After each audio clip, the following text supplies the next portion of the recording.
Tears of the Kingdom has a very expansive map with a ton of stuff to do, from collecting items to just looking at some of the scenery the game has to offer. However, there are parts of this map that are definitely boring, and bits that don't offer much. They could just have one Korok or something like that, and you can really tell that these were just slapped here in order to fill up dead space in the map. Islands are utilized in this way to fill up dead space in the ocean a lot, and because these islands are so boring, people usually don't visit them at all or spend very little time here to collect a Korok or something, which means that they go under the radar a lot. Today though, I want to take a look at these islands and show what these have to offer, what little there is. I marked 4 islands on the map which we're going to take a look at today, so subscribe for more Zelda content and also leave a like to help out the performance of the video, and let's just get started. Okay, first up we have this island which is in Lanayru Bay, just off the shore of Samasa Plain. It's the biggest island in a series of tiny islands, but it's still very small. Even though this is the case, I actually really like the ground on this island, however weird that sounds. There isn't really any flat ground across the entire land, and the spotty grass and mostly rough rock surface really sells the idea of being a random unkept island in the middle of some random bay.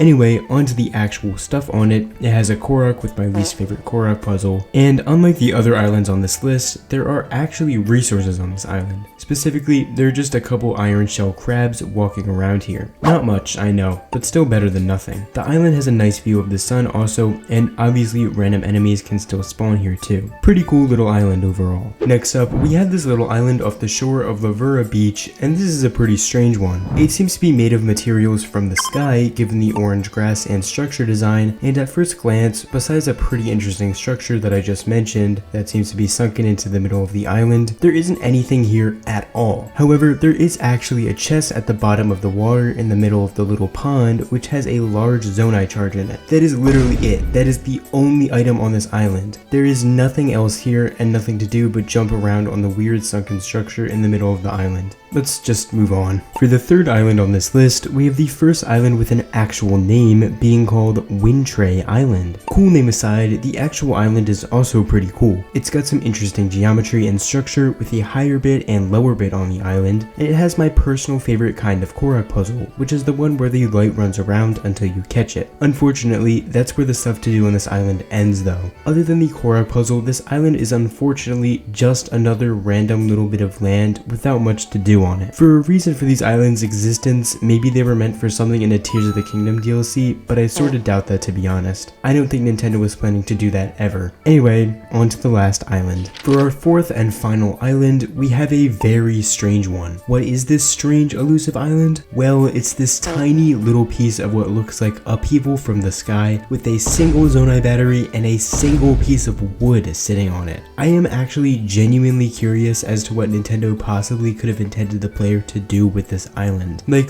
what in the world are you supposed to do with one piece of wood and a single Zonai battery? There aren't any Zonai constructions or anything of value that you can create with these materials, and there aren't any resources that could be of any use to the player here either. It is literally pointless to have this island here or in the game at all. Really strange, but also really funny. Anyway, that's the last island covered. And so, with that, we have now gone over some of Tears of the Kingdom's strange empty islands and seen what they have to offer to the player. So that's where I'll be wrapping up this week's video. By the way, if you're a fan of the channel and are interested in talking to other community members, make sure to join the Discord to do that, link in the description. Anyway, remember, subscribing is free, and as always, thanks for watching.